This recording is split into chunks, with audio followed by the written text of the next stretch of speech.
बिस्मिल्लाहिर्रहमानिर्रहीम। अस्सलामु अलैकुम नाज़रीन, प्रोग्राम सज्जाद मीर के साथ मैं हूं आपका मेजबान जवाद बाकिर। नाज़रीन, अख्तर मेंगल पहले ही नाराज हुकूमत से मरीम नवाज से उन्होंने मुलाकात कर ली, तो अब काफ लीग भी जो है नाराज नजर आती है। वजीर आजम इमरान खान से इत्तेहाद बिखरता हुआ नजर आ रहा है। वजीर आजम इमरान खान की जानिब से जोहराना तो दिया गया, मगर काफ लीग वहां पर ना गई। मोना सलाही का कहना है कि इत्तेहाद सिर्फ और सिर्फ वोट तक था, जबकि तारिक बशीर साहब ने भी कहा कि हमारे तहफ्फुजात का इजाला नहीं किया गया, मुशावरत की जाती है और ना ही किसी फैसले में भी हमें बुलाया जाता है। खुद ही फैसले किए जा रहे हैं, कुछ तहफ्फुजात हैं, पहले वो दूर करेंगे। जबकि अख्तर मेंगल का कहना था 6 पॉइंट हैं, जब शामिल हुए थे तब से लेकर अब तक वहीं के वहीं खड़े हैं। अगर ये इत्तेहाद इसी तरह बिखरता रहा तो वजीर आजम इमरान खान साहब फिर आखिरकार करेंगे क्या? तो दूसरी जानिब यह बात भी है कि मामलात पॉइंट ऑफ नो रिटर्न की तरफ बढ़ते चले जा रहे हैं। इसी पर आज गुफ्तगू करेंगे। हमारे साथ स्टूडियो में मौजूद हैं पाकिस्तान के नामवर सीनियर तज्जियाकार, दानिश्वर, कालम निगार सज्जाद मीर साहब। सज्जाद मीर साहब, आपको वार्म वेलकम करते हैं। सज्जाद मीर साहब, काफ लीग भी नाराज, क्या देख रहे हैं? कहीं पॉइंट ऑफ नो रिटर्न पर तो नहीं मामला पहुंच गया? देखें, पहली तो बात सोचने की ये है कि इमरान खान को ये 2.5 साल के बाद, 2 साल के बाद जोहराने की क्या सूझी? अभी तक ख्याल क्यों नहीं आया? जिनसे इत्तेहाद किया जाता है उनसे राब्ते तो रखे जाते हैं। बिल्कुल, इनमें सभी को यही शिकायत है, बुनियादी शिकायत, कि हमारी तो उनसे मुलाकात ही नहीं होती। अब चौधरी साहबान की बात यह है, अहम बात है। वैसे तो मोना सलाही ने बड़ा मजे का तबसरा किया है। उसने कहा कि इत्तेहाद में ये बात तो शामिल नहीं थी, खाना खिलाने की, बिल्कुल, के खाने में शरीक होंगे। लेकिन दूसरी बात यह है कि वो पंजाब के एक बड़े मोहतबर सियासतदान है, ये फैमिली, और इनका बड़ा असर है यहाँ। हुकूमतें बनती और टूटती रही हैं इनके जरिए। पंजाब की जो ट्रेडिशनल सियासत है, जैसे खैबर पख्तूनख्वा की ट्रेडिशनल सियासत में आप आइडियलाइज कर सकते हो इसको, हमारे मौलाना फजल रहमान को। पंजाब की ऐसी ट्रेडिशनल सियासत में चौधरी ज़ुल्लाई एक आइकॉन थे। एक अंदाज था खानदानों को आपस में जोड़ तोड़, मिलना जुलना, सारी बरादरियां। और इनकी इसका नतीजा ये है कि चौधरी शुजात वजीर आजम भी रहे 2 महीने के लिए। अब मसलन सीधी बात उन्होंने कही चीमा ने कि चौधरी साहब बीमार थे, इन्होंने पूछा तक नहीं। अच्छा, जिस तरीके से बात की, ये नहीं कहा कि भाई हमारी मिजाज पुरसी नहीं की इसलिए हम नाराज हुए। उन्होंने कहा इनका हाल ये है कि लाहौर आते हैं, इनको तो तौफीक नहीं होती कोई राब्ता करने की। देखिए, आपके पास इतना सीनियर सियासतदान है कि आपकी पूरी पार्टी में उसके मुकाबले का सीनियरिटी का कोई दूसरा बंदा नहीं है। मियां अजहर का बेटा है, मियां अजहर तो नहीं है। गौहर अयूब का बेटा है, गौहर अयूब तो नहीं है। वो तो एक रवायती लोग होते हैं जो भी होते हैं। अब चौधरी परवेज लाई स्पीकर बनाया आपने, वो कहते हैं उसके बाद कोई मुलाकात ही नहीं हुई। और कहा अच्छा मुलाकात का शौक है। उन्होंने कहा हमने क्या लेना है भाई, जब हम इत्तेहादी हैं, हलीफ हैं, तो कोई मुशावरत हो जाती है, मशवरा दिया जा सकता है। वो जैसे उन्होंने कहा कि साहब ये गंदम की कीमत और ये मुकर्रर करने के लिए हमारी जो पार्टी है वो रूरल बेस्ड पार्टी है। बिल्कुल, नवाज शरीफ की तो शहरी पार्टी थी ना, हमारी देहाती पार्टी है। और किसानों के और उन लोगों के जो मसाइल होते हैं उनको हम याद रखते हैं। इसके बावजूद भी क्यों ऐसा किया गया कि मसलन काश्तकारों का मसला पैदा हुआ, हमसे मशवरा नहीं किया गया। जिनसे मशवरा किया गया उन्होंने अपने डिस्ट्रिक्ट फूड कंट्रोलर लगवा लिए और कहा तो नहीं ये मैं अब उसमें डॉक्यूमेंट लगा रहा हूँ। और नतीजा ये हुआ कि गंदम की शॉर्टेज हो गई, नतीजा ये निकला कि चीनी की शॉर्टेज हो गई। यानी जिनको कंसल्ट किया गया वो लूट के खा गए। जो सियासतदान थे, वो जो जानते थे अवाम की नफ्स पे हाथ रखना, उनसे आप पूछते नहीं हो। अच्छा, मेंगल साहब तो बहुत पहले नाराज हो गए थे। उनसे आपने सारे वादे कर लिए कि ये कर लेंगे, वो कर लेंगे, ये कर लेंगे। उसके बाद जब हुकूमत बनी उन्होंने कैसे वादे, और इनको ये भी ख्याल है कि इनको काबू रखने के लिए वजीर आजम हाउस की जो काविशें हैं वो काम नहीं आएगी। मैं अहम बात करने लगा हूं, बल्कि वही काविशें काम आएंगी कि जिन्होंने इनको यहां लाए हैं वही इनको संभाल के रखे।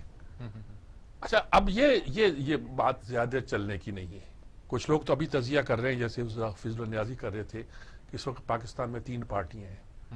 एक इमरान खान है, एक अपोजिशन है और तीसरी फौज है।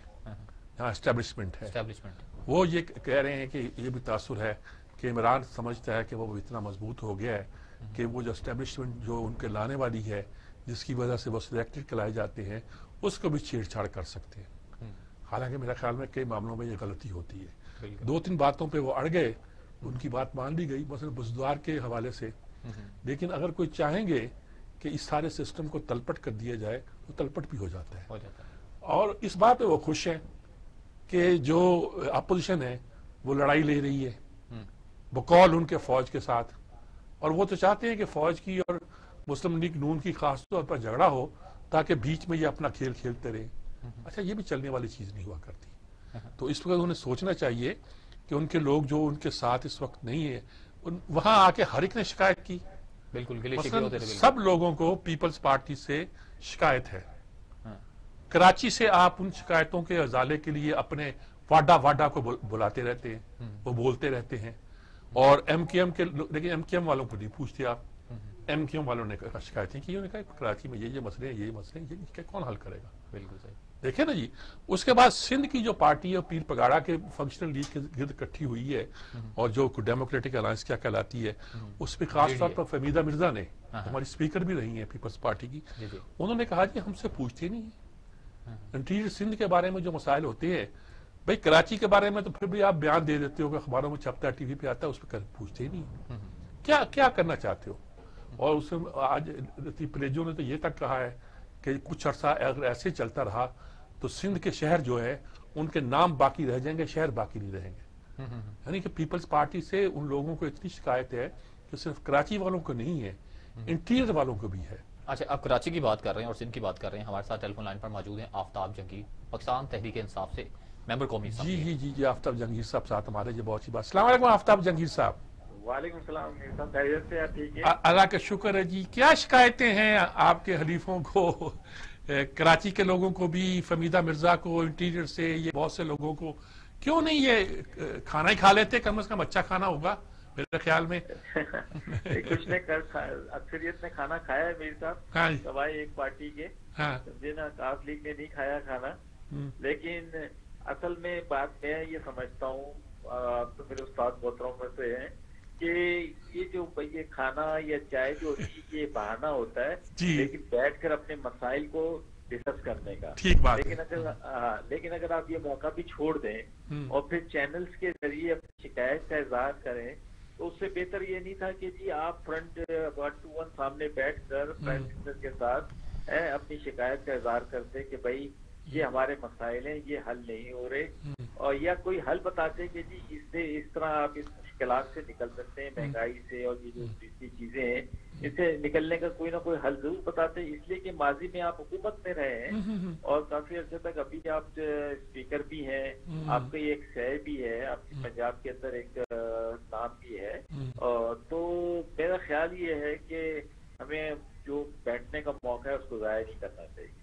नहीं, ये बिल्कुल ठीक बात है, लेकिन इतने ज़हीन और फतीन किस्म के लोग हैं, मैं घाट तो नहीं कहूँगा, अच्छे सियासतदान हैं, उन्होंने अगर नाराजगी शो की है तो कोई वजह तो होगी ना जी, कोई पीछे। अच्छा देखिए, मैं मीर साहब आपको ऑनेस्टली बताऊं, आप मुझे बहुत अच्छी तरह से जानते हैं, मेरा आपका एक ताल्लुक है जी। ये मैं तो पहली दफा पार्लियामेंट का हिस्सा बना, मैं ये समझता था कि ये पार्लियामेंट में हिसाब लगा रहा था, मैंने कहा सिर्फ 60 साल की पार्लियामेंट आप समझे तो 4400 MNAs बने होंगे आज तक, समझे ना। तो ये पार्लियामेंट जो है, ये होना तो ये चाहिए कि यहाँ पर हमें मुस्बत गुफ्तगू करनी चाहिए, कौम को मसाइल को जो है कौम के उसको निकालने की कुछ तजावीज देनी चाहिए, या कोई उसमें अपना किरदार अदा करना चाहिए। आप ऑनेस्टली आप देख लें मीर साहब, आप बड़े करीब से इन सब चीजों को देखते हैं, आप उठा के देख लें पिछले 2.5 साल के अंदर कि हमारे हरीफ और हमारे हलीफ दोनों की सूरत हाल आपके सामने है। मुझे नहीं आज तक ऐसा लगा कि कहीं खड़े होकर मोहम्मद सलाई ने या चीमा साहब मिनिस्टर भी हैं, समझे ना, और परवेज इलाही साहब जो हैं वो स्पीकर भी हैं, इसी तरह फमीदा मिर्जा साहिबा जो है वो मिनिस्टर भी हैं। और लेकिन क्योंकि चले सिंध की सूरत हाल तो इसलिए मुश्किल है क्योंकि वहाँ पे पीपल्स पार्टी हुकूमत है, 18वीं 13वीं माड़े आ रही है, बहुत सारी चीजें हैं।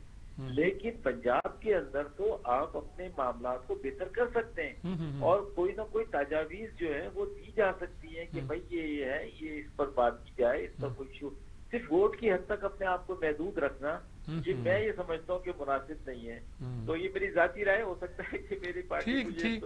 देखिए अच्छा, एक बात है कि जो कराची पीपल्स पार्टी की कंट्राडिक्शन कराची में है, उसमें तो कोई ना कोई बोलता रहता है, आपकी पार्टी का बोलता रहता है, एमकेएम का बोलता रहता है, जमात इस्लामी का बोलता रहता है, लेकिन इंटीरियर के बारे में जहाँ फंक्शनल लीग है या फहमीदा मिर्जा वगैरह का ये ग्रुप है, सारा अलायंस है, इनको भी शिकायतें पैदा हो रही हैं। तो कुछ ये तो नहीं हो रहा कि सिंध में सिर्फ कराची पे भी अगर कंसंट्रेट अगर किया जा रहा है तो इंटीरियर को भूला जा रहा है?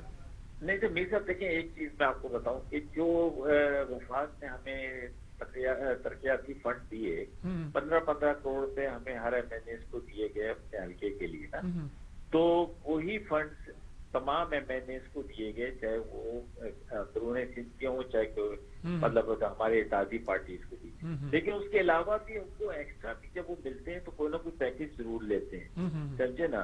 तो अब ये आप उनका काम है कि अपने जिस तरह हम कोशिश करते हैं अपने इलाके के महदूद वसाइल में उन लोगों के साथ अपने आप को जोड़ के रखने के लिए, उनके मामलात को सही करने की कोशिश करते हैं, तो ये उनकी भी जिम्मेदारी है कि जी वो जो है, अब फॉर एग्जाम्पल जीडीए की 2 सीटें थी, तो अब आप मुझे बताएं कि इतना बड़ा सिंध है, तो या तो उनकी इतनी अच्छी अक्सरियत होती और वो हर जगह उनकी आवाज भी बनते, लेकिन जहाँ तक उनकी है वहां पर तो उन्हें चाहिए कि जो उनके वसाइल हैं उसके जरिए जो भी मत है और करें, और फिर जब प्राइम मिनिस्टर से मिलते हैं तो उनसे बात करें खुल के कि जी हमारा ये इश्यूज है, इसको कैसे सॉल्व किया जाएगा, समझे ना।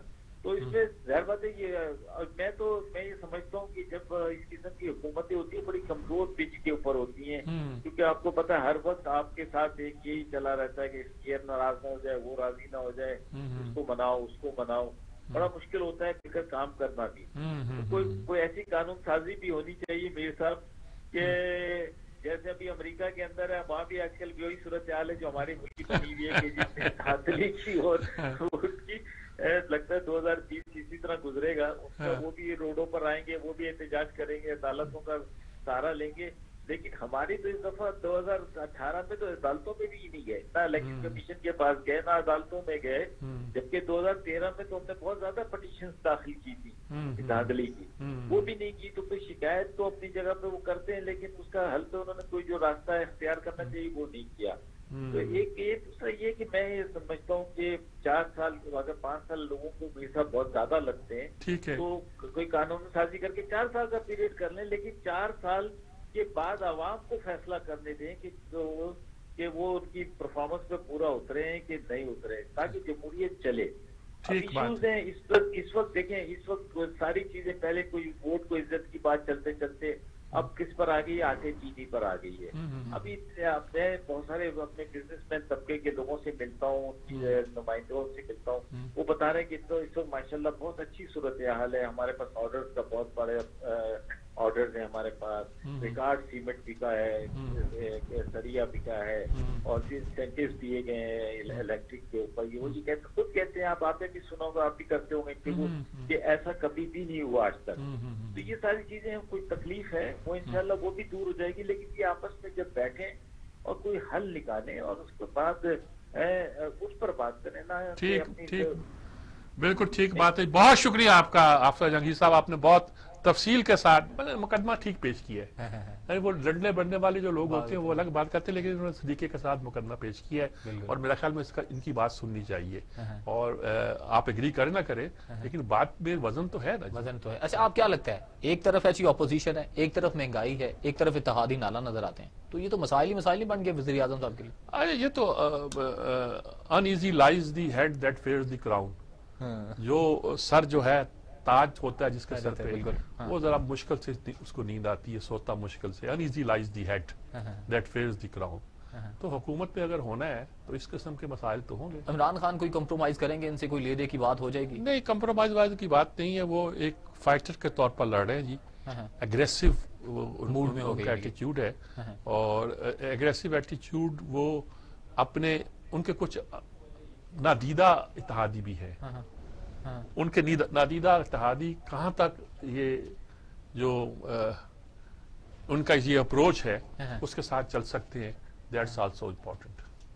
अच्छा सजाद मिर साहब, आपको क्या लगता है अगर ये छोड़ जाते हैं, काफ लीग वाले छोड़ जाते हैं, आपको याद होगा कि सदीकी साहब वो भी बड़े नाला नजर आए थे जिनको वजारत IT दी गई थी MKM से, उसके बाद अब ये भी छोड़ जाते हैं, वो भी अख्तर महंगल साहब भी नाराज हैं, तो फिर तो ये मुश्किल नहीं हो जाएगा इनके साथ ये तमाम मुद्दा? हाँ, लेकिन वो जो MKM का था वो तो अपने ही एक बंदे को छोड़ के दूसरे बंदे को वजारत दिलाना चाहते थे। उनके खेल और तरह के होते हैं और वो काबू भी और तरह से आते हैं। अच्छा, काबू भी आते हैं। आ जाएंगे, कोई चलता रहेगा।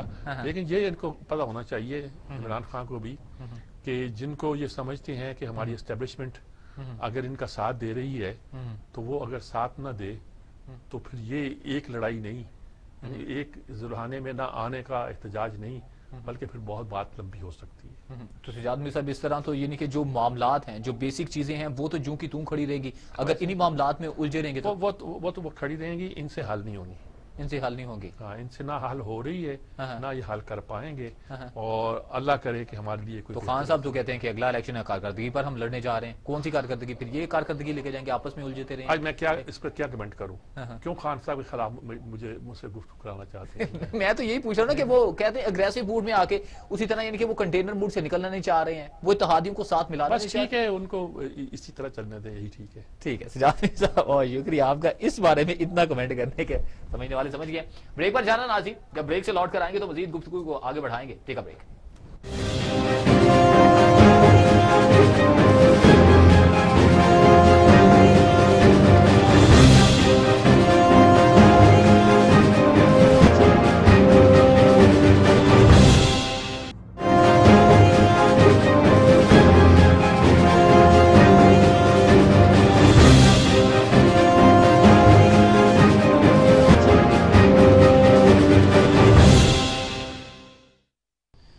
वेलकम बैक नाज़रीन।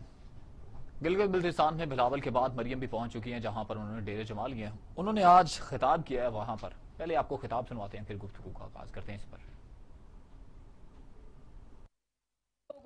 कि आप इतनी सी बात नहीं समझ सकते कि एक मद्दारी जिसकी अपनी हुकूमत की टांगे अब कांप रही हैं, वो इलेक्शन से 4-5 दिन पहले आकर आपको एक फरेब देकर चला जाता है। तो क्या गिलगित बल्तिस्तान के अवाम नहीं जानते कि नवाज शरीफ ने 3 साल उसने गिलगित बल्तिस्तान को सूबा बनाने के ऊपर काम किया। किसी गीदड़ के ऐलान करने से ये बात नहीं बनेगी। अब इंशाल्लाह उस पे काम भी नवाज शरीफ ने किया, और आप लोग देखेंगे, दुनिया देखेगी कि इंशाल्लाह ताला गिलगित बल्तिस्तान को सूबा भी इंशाल्लाह नवाज शरीफ बनाएगा। मुझे पता है कि नवाज शरीफ ने अपने इस दौरे हुकूमत में जितना उसने 1 करोड़ नौकरियां और 50 लाख घर वादे नहीं किए, उसने जो वादा किया वो पूरा किया। और गिलगित बल्तिस्तान के और घांचे के मेरे भाइयों बहनों, मुझे हाथ उठा के बताओ, क्या आप लोग नवाज शरीफ की खिदमत की गवाही देते हो? याद मेरे साहब, पहले भी इनकी हुकूमत रही है, अब फिर वही नारे, वही चीजें, वही जो पंजाब में या दीगर जगहों पर लगते हैं, अवाम को ये देंगे ये देंगे, मगर चीजें उधर की उधर ही खड़ी रहती हैं। देखो, असल तो नारा लगाया ना जी हुक्मरान जमात ने, हाँ, कि हम सुबह दे रहे हैं, अबूरी सुबह दे रहे हैं, बिल्कुल, क्योंकि परमानेंट आप दे नहीं सकते। हाँ, और जो यूसुफ रज़ा गिलानी दे के गया है, हाँ, जिसका बिलावल कहता है कि सदर जरदारी ने दिया है, वो क्या था? हाँ, वो अबूरी सूबा तो है। फर्क सिर्फ ये है कि उस सूबे में आपको सेनेट में नुमाइंदगी नहीं मिलती। जब आप सूबा बनाते हैं, आईनी और दस्तूरी सूबा, तो उस सूबे के तहत आपको सेनेट में नुमाइंदगी बराबर की देनी पड़ती है। इसमें सवाल पैदा होगा कि इतना बड़ा सूबा पंजाब, आबादी का 12, आधी पाकिस्तान की आबादी पंजाब में रहती है, आधी से ज्यादा रहती है, और उस आधी से ज्यादा आबादी के नुमाइंदे 20, और खैबर वो ये गिलगित बल्तिस्तान की इतनी पटी के यहाँ भी 20, तो कुछ डिसबैलेंस नहीं हो जाएगा? सही। अभी बलूचिस्तान में जो लोगों की तादाद है मेंबरों की, उसकी आबादी के प्रपोर्शन के लिहाज से उस पर भी बहुत से लोग जो थे इतराज करते हैं, लेकिन मुल्क को एक रखने के लिए ये बहुत से काम करने पड़ते हैं। जैसे अमेरिका में आप जो वहाँ का इलेक्टोरल सिस्टम है, उसमें भी ये काम इसलिए किए गए थे कि ताकि वहाँ के लोगों को छोटी रियासतें और बड़ी रियासतें जो है वो एक दूसरे के मफादात की। हमारे साथ पाकिस्तान मुस्लिम लीग नून के रहनुमा MNA हामिद हमीद साहब लाइन पे मौजूद हैं। जी, हामिद हमीद साहब लाइन पे मौजूद है, जिनसे बात करते हैं, लेकिन मैं बात उसकी मुकम्मल ये करना कंटिन्यू कीजिए। हाँ, मैं सिर्फ एक बात ये मुकम्मल करना चाहता हूँ कि जो मरियम ने ये बात कही है कि इस पे नवाज शरीफ ने काम किया 3 साल तक। उनका इशारा उस रिपोर्ट की तरफ है जो सरताज अजीज ने ट्राइबल इलाकों के बारे में बनाई, गिलगित और बल्तिस्तान के बारे में बनाई, और जो ट्राइबल इलाका जम हुआ है वो उसी रिपोर्ट की बेस पर है। और अब अगर गिलगित और बल्तिस्तान जम होगा तो ये उसी रिपोर्ट की बेस पर होगा जो मुस्लिम लीग नून ने तैयार किया। क्रेडिट क्यों लेना चाह रहे हैं? नहीं तो क्रेडिट तो पीपल्स पार्टी भी ले रही है कि भाई साहब हमने पहली बार अबूरी सुबह बनाया था, क्रेडिट वो भी ले सकती हैं। तो ये इमरान कह जाएगा सुबह बना रहा हूँ, तो इससे सुबह बनाने की बात तो नहीं होती ना जी। हाँ जी, अब हमारे साथ हामिद हमीद साहब है जी। अस्सलाम वालेकुम साहब। जी वालेकुम सलाम। अच्छा जी, हम बात गिलगित बल्तिस्तान के इलेक्शन ही कर रहे हैं। क्या कुछ देर से नहीं गए क़यादत आपकी वहाँ, और कुछ आपके बंदे वहाँ टूट भी गए हैं बहुत सारे, तो क्या क्या नक्शा है, क्या सूरत हाल है?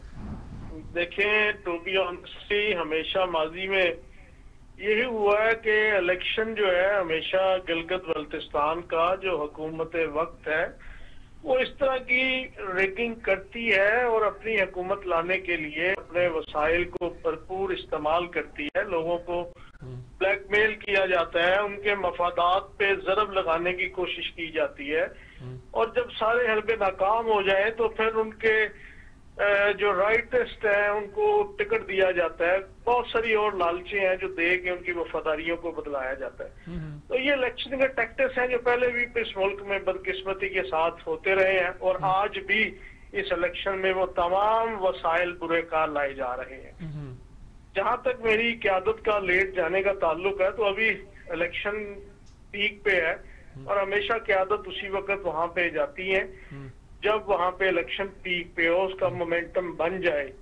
तो मेरा ख्याल है कि ज्यादा देर नहीं हुई, बड़े राइट टाइम पे मरियम नवाज शरीफ साहबा की एंट्री वहां पड़ी है, और जो पब्लिक का जोशो खरोश था वो आपने देखा कि माजी में जो क़यादतों ने जलसे किए, और इस जलसे का जो क्राउड था, जो चार्ज वर्कर थे, वो इस का मुंह बोलता सबूत थे कि वहां पे मुस्लिम लीग नून की ग्रास रूट लेवल पे क्या पोजीशन है। तो ये सब लोगों के सामने आज सब ने सोशल मीडिया पे देखा, इलेक्ट्रॉनिक प्रिंट मीडिया पे देखा है। अभी इंशाल्लाह आप देखेंगे कि ये मोमेंटम पूरे एक वीक इंशाल्लाह ताला ये डे बाय डे पड़ेगा। लोगों का जोश और जज्बा इंशाल्लाह ताला इससे बहुत बेहतरी होगी और इलेक्शन कैंपेन बहुत अच्छी बनेगी मुस्लिम लीग नून की। नहीं, ये आपने अच्छी बात कही, लेकिन ये देखिए बात है कि आपके बहुत से लोग तो आपसे टूट गए हैं। जैसे कि आपने कहा कि हुकूमत ये काम करती है जो वफाक में होती है कि वो इस तरह की जगहों पर, ट्राइबल एरिया पर, यहाँ की जगहों पर मेम्बरान को तोड़ भी लेती है और उनके साथ कुछ कर लेती है मामला।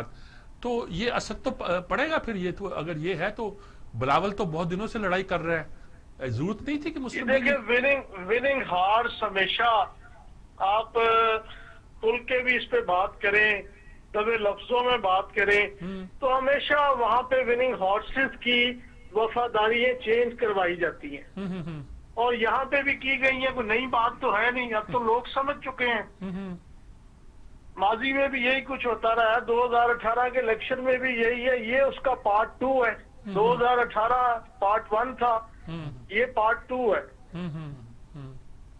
तो इस तरह के मूवमेंट जो है, इसी के खिलाफ तो मियां मोहम्मद नवाज शरीफ ने वोट को इज्जत दो का नारा लगाया है कि इदारे फंक्शनल हों, इदारे अपना काम करें, ताकि इस तरह की स्कीम की किसी को जरूरत ना पड़े। आज आप देखें जो अमेरिका का इलेक्शन है कि वहां पे फर्स्ट सेक्रेटरी को बुलवा के जब ट्रंप ने कहा कि जहां जहां से मैं हार रहा हूं वहां पे गिनती को रोका जाए और जहां से मैं जीत रहा हूं उसको चलने दिया जाए, उसकी इस समाकत पर इदारों ने हंसी का इजहार किया, उसका मजाक उड़ाया है कि ये हमारे मुल्क में मुमकिन नहीं है। तो यही चीज है कि जिसके लिए सियासतदानों को मिल बैठना होगा, इदारों को मिल बैठना होगा, हर एक को अपनी डोमेन में काम करना होगा। और इसके लिए हमें जितनी भी जद्दोजहद करनी पड़े, इलेक्ट्रॉनिक प्रिंट मीडिया को, पॉलिटिकल वर्कर को, पॉलिटिकल क़यादत को, मेरा ख्याल है अपना अपना हिस्सा सबको जिम्मेदारी के साथ, अगर हम पाकिस्तान के साथ मुखलिस हैं तो हम सबको ये किरदार अदा करना चाहिए। ये किरदार सिर्फ नवाज शरीफ या नून लीग का नहीं है, ये हर पॉलिटिकल वर्कर का है कि वो अपनी मुकामी क़यादत को वहां से जिसके लिए वो वोट डाले उसको जीतना देखना चाहता है। बहुत शुक्रिया आपका जी, बहुत शुक्रिया आपका, आपने बहुत तफसील के साथ बात की और खुलकर बात की। असल बात ये देखिए, बात यही है, वफाक अपनी हुकूमत बनाना चाहता है। बिल्कुल, तो बल्तिस्तान सेंसिटिव इलाका है, जिस तरह ट्राइबल एरिया सेंसिटिव इलाका है, सही है। उसको हम शुरू से एक तरह का डील कर रहे हैं, बड़ी तरीके के साथ चलते जा रहे हैं। ये मेरे ख्याल में ये जो मामला होते हैं इस तरह करने के, वो फायदा मंद नहीं होते। हम अगर चाहते हैं कि गिलगित बल्तिस्तान के लोग जो कि मुहिब वतन पाकिस्तानी है, वो मजबूत पाकिस्तान की एक बुनियाद बने, तो हमें चाहिए कि वहाँ एक फ्री और आज़ाद इलेक्शन कराने चाहिए। यकीनी तौर पर वहाँ जो पार्टी भी आएगी वो पाकिस्तान के वफादार होगी, पाकिस्तान के साथ होगी। यहाँ तो वो बातें भी नहीं है जो ट्राइबल एरिया में होती थी। तो मेरे ख्याल में हमें इन मामलों पर सोचना चाहिए और इसके लिए कोई बेहतर लाया। मरियम की तो बात हो गई है, बिलावल ने कहा कि इलेक्शन कमिश्नर हैं जो वो इस्लामाबाद जाते हैं गिलगित बल्तिस्तान के, वो उधर कहते हैं कि बड़ी बड़ी मुलाकातें कर रहे हैं, ऐसे वक्त में नहीं होनी चाहिए थी। आप क्या देखते हैं? जबकि राजा शहबाज जो इलेक्शन कमिश्नर है, उन्होंने वाज़ेह तौर पर कहा, उन्होंने कहा धांधली जहां पर हो रही है हमें बताएं, धांधली नहीं होगी, साफ शफाफ इलेक्शन हम करवा रहे हैं। ये तो खैर इलेक्शन कमिश्नर कहता है और ये भी कह रहे हैं और कालम कोशिश भी करेंगे कि साफ शफाफ हों। और अगर ये बात भी दुरुस्त है, एक कंटेस्टेंट ये कह रहे हैं कि वफाकी हुकूमत अपनी मर्जी की हुकूमत बनाना चाहती है, तो उस साफ और शफाफ इलेक्शन में भी कहीं ना कहीं गदलापन होगा और हमें तैयार रहना चाहिए। लेकिन ये है कि वो इस्लामाबाद तो आएंगे ही और उनकी मुलाकातें हमारी अभी यही तो है, वफाक से होती हैं। अच्छा, हमारी बात हो रही है इलेक्शन कमिश्नर के हवाले से। कमर दिलशाह साहब हमारे साथ लाइन। अरे बस और क्या चाहिए जी। अस्सलाम वालेकुम कमर दिलशाह साहब। वालेकुम सलाम। ये गिलगित और बल्तिस्तान के इलेक्शन पे हम बात कर रहे हैं, क्या आपको क्या महसूस होता है? वो कहते हैं जी कि धांधली हो रही है, मुलाकातें हो रही हैं, दूसरी तरफ कहा जा रहा है कि सियासी तकरीरें हो रही हैं, जिन लोगों को तकरीरें नहीं करनी चाहिए वो तकरीरें कर रहे हैं, सब तरह की बातें हो रही हैं। आप कैसे असेस कर रहे हैं इसको? मुझे तो बड़ा अफसोस हो रहा था सजाद साहब। मसला ये है कि आपने भी इलेक्शन देखे, हमने भी देखे। 2010 में भी गिलगित बल्तिस्तान के इलेक्शन हुए, 2015 में भी इलेक्शन हुए, किसी को महसूस ही नहीं होगा कि इंतखाबात कब हो गए। एक हफ्ते के बाद पता चला हमें कि वहाँ इंतखाब हो गए। अब इसके मामले में ये देखें, इसको इतना बड़ा हसास तरीन मसला बना दिया है। पाकिस्तान पहले ही बड़ा जुग्राफाई तौर पर बड़ा हसास तरीन खिते में है, वहाँ इसको ऐसा बना दिया जैसे कि मशरकी पाकिस्तान में शेख मुजीबुर रहमान ने कैंपेन चलाई थी इलेक्शन की, अपना 6 निकाती मंशूर के तहत। तो इन्होंने भी कह दिया जी हम सुबह बनाएंगे। गवर्नमेंट भी कह रही है, अपोजिशन के जो अपोजिशन में खासतौर बिलावल जरदारी कह रहे हैं कि जी हमने सुबह बनाना है। तो सुबह बनाने के तरीकेकार होता है, आइन आर्टिकल 1 पढ़े, उसमें पाकिस्तान की फेडरेशन के यूनिट का जिक्र किया हुआ है। उससे अगर आप पूरे आजाद जम्मू कश्मीर की गवर्नमेंट है, उसको भी आपने स्टेक होल्डर को ऑन बोर्ड लगाना है, पाकिस्तान की सियासी जमातों को भी लेना है। मौलाना फजल रहमान ने शदीद तरीके से मजम्मत किया, कहा जी हम इसको नहीं बनने देंगे सुबह। हमें हैरानगी की बात है कि बिलावल जरदारी एक तरफ तो पीडीएम के मेंबर है, उनके जो अहम सदर हैं वो कहते हैं जी सुबह नहीं बनने देंगे हम। तो इन हालात को आप देखते हो, हमें ये नजर आ रहा है कि ये सूरत हाल खुद ब खुद एहसास तरीन बना दी है। लेकिन जहाँ तक chief election commission Gilgit Baltistan का ताल्लुक है, वो तो मुझे इंतहाई कमजोर शख्स लगे। उनकी प्रेस कॉन्फ्रेंस से मैं मुतासर नहीं हुआ, ठीक है, ना उनको आइन का पता ना कानून का पता। तो ये सारी चीजें हैं, उनकी भी मुझे शख्सियात से मैं मुतासर नहीं हुआ। इसके साथ साथ जहाँ तक आपके धांधली का सवाल है, तो मुझे यकीन है, अपने तजर्बे की बना पर कहते हैं कि गिलगित बल्तिस्तान के नौजवान बड़े बाशऊर हैं, तालीम याफ्ता है, 100% का रेशियो तालीम का, ब्यूरोक्रेसी बिल्कुल आजाद है, वो कभी धांधली भी होने देंगे। ये सवाल ही भी पैदा होता है कि धांधली हो जाएगी, पोलिंग स्टेशन में गड़बड़ हो जाएगी, टैंपरिंग हो जाएगी, नहीं होने देंगे। लेकिन अब सियासी जमातों को अपने मंशूर पर इंतखाब लड़ना चाहिए कि भी हम वहाँ के सूरत हाल बेहतर कर देंगे, सी पैक का हिस्सा बना देंगे, तरक्की होगी, तालीम यूनिवर्सिटी बनेगी। तो फिर सुबह की बात कर रही, सुबह का सवाल ही नहीं पैदा होता है। आप ये देखे सजाद मीर साहब, अगर सुबह बनता है तो इलेक्शन कमीशन पाकिस्तान के अंदर रहेगा, उसके हिसाब से 3 सीटें बनती है गिलगित बल्तिस्तान की कौमी असम्बली। और क्या हम उनको 3 कौमी असम्बली की सीटें देकर सुबह बना दें और सेनेट की 25 सीटें उनको दे दें?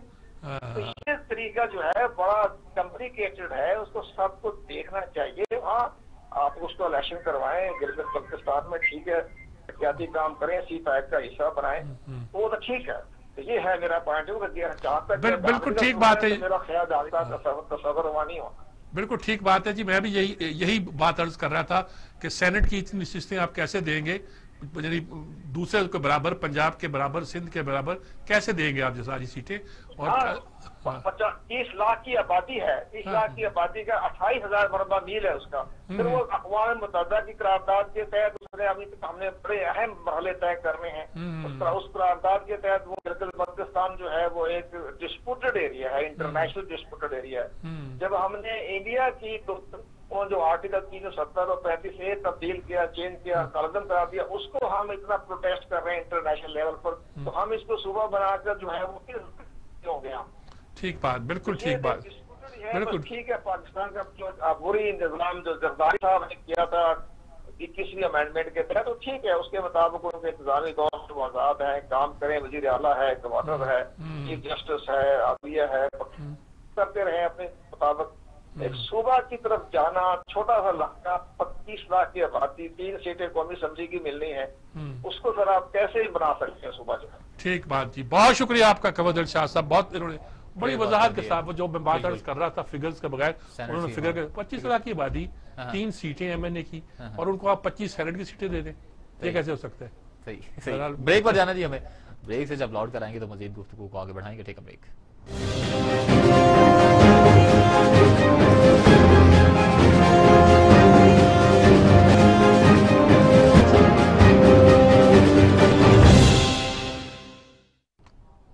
Welcome back.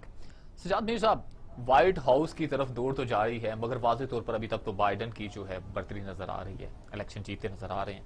अब क्या देख रहे हैं कि आने वाले दिनों में अगर बाइडन आ जाते हैं, डोनाल्ड ट्रंप जो भी है, कि पाकिस्तान की खारजा पॉलिसी तब्दील होती देख रहे हैं? और दूसरी जो बात है, क्योंकि वक्त बड़ा शॉर्ट है, मैं इसलिए 2-3 पॉइंट आपके सामने रखता हूँ, उस पर फिर मौके फैलता हूँ आपका। चाइना और अमरीका के दरमियान जो टेंशन है उसको कैसे देख रहे हैं, इनके दोनों के तहत नजरिए से, और खासतौर पर पाकिस्तान, अमरीका, चीन, भारत, अफगानिस्तान, इसको कैसे आप देखें जी? कुछ तो पॉलिसी ऐसी है जो अमेरिका की एस्टेब्लिशमेंट ने बनाई हुई है, और वो पॉलिसी चलेगी, उसमें ऊंच नीच आ सकती है। अफगानिस्तान से उन्होंने फौजें निकालनी है, वो निकालेंगे, इसमें कोई फर्क नहीं पड़ता ट्रंप रहता है या बाइडन आता है। और बाइडन भी बुनियादी तौर पर इसी बात का कायल था, और ज्यादा देर तक वो जो फौजें बाहर रखी हुई मिडल ईस्ट वगैरह में रखी, उनके कायल नहीं है। कुछ पॉलिसियां बदलेंगी, मसलन ईरान के बारे में जो बाइडन ने साफ कहा है कि मैं ईरान के साथ दोबारा वही मुआहदा जो हमने किया हुआ था उसको जिंदा करूंगा। लेकिन बड़ी मेहनत के साथ एस्टेब्लिशमेंट ने कई साल लगा के एक मुआहदा किया था, और ये कहा था कि ईरान को किस तरह हम काबू करेंगे, और आपने आते तोड़ दिया उसको। आपके मुल्क की इज्जत क्या रही, एतबार क्या रहा? सही। 5+1 का वो मुआहदा था, यूरोपीय मुल्क भी शामिल थे, वो उन्होंने कायम रखा, आपने तोड़ दिया। एक सूरत को आपने खराब कर दिया। पूरे मशरक़ वुस्ता के मुल्कों में आपने फसाद फितना डाला हुआ है। रहा चीन का मसला, तो चीन के साथ इनकी कंट्राडिक्शन जो है, वो जो न्यू कॉन्स ने कहा था कि चीन उभरती हुई ताकत, हमें इसको रोकना है, उसको रोकने पर तुले हुए हैं। इंडिया इनका स्ट्रेटेजिक पार्टनर है। इंडिया के साथ जापान और ऑस्ट्रेलिया से मिलकर ये चाहते हैं कि एक इत्तेहाद बने उनके खिलाफ, वो आसान नहीं है। सी पैक रुकने वाला नहीं है। अब सारे मुल्क उसमें शामिल हो गए, नेपाल भी, भूटान भी, बांग्लादेश भी चाह रहा है, वियतनाम तक हो गए, श्रीलंका हो गया है, वहां मैंने बंदरगाह बनती देखी है जो इसके इंडियन असरात की वजह से रुकी हुई थी। उसके सिवाय इंडिया के सभी उसमें शामिल हो रहे हैं, सेंट्रल एशिया हो रहा है, सब हो रहा है। तो चीन तो एक इमर्जिंग पावर है, उसमें रुकावट डालेंगे भी, कुछ करेंगे, but they are too late now. किसी ने ठीक कहा है कि इट्स टू लेट नाउ, उन्हें चलना है। हमें भी रियलाइज करना चाहिए कि हम अगर तारीख के सही रुख पे रहना चाहते हैं, तो रुख यही है कि हम समझें कि अगर अमेरिका से दुश्मनी किए बगैर हमें चीन का साथ कैसे देना है। और चीन हमारा गैर मामूली साथ देता है, हमने भी दिया है, ऐसी बात नहीं है। हमने भी चीन के लिए बहुत कुछ किया है, लेकिन चीन ने भी हमारे लिए बहुत कुछ किया है। हमें इस भाई हमारी इतनी तरक्की हुई थी, पिछले जो 5% 6% पे पहुंच गए थे, और 7-8% पे पहुंचना था, वो चीन की वजह से सही, उसकी इन्वेस्टमेंट थी। अब जब आप कहते हो बिजली हम सस्ती दे रहे हैं, आपको देंगे, वो कहां से दे रहे हो? बना के तो वही गए आपके सामने। बिल्कुल। आप कहते हैं महंगी बना, और महंगी नहीं, ये मिक्स एंड मैच होता है।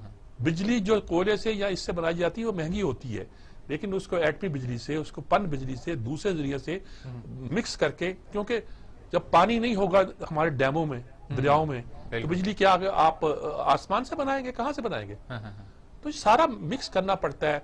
तरबेला डैम, मंगला डैम जैसे डैम जब उनमें पानी निकालना पड़ता, बिजली घर नहीं चलते उनके, तो ये एक पूरा हर मुल्क इसके लिए प्रोजेक्ट बनाता है जिसमें हर तरह की बिजली पैदा की जाती है और उस तरह वो उनके मिक्स करने से रेट्स कम होते हैं। इससे सस्ती बिजली इस तरीके के साथ कोई नहीं बना सकता था।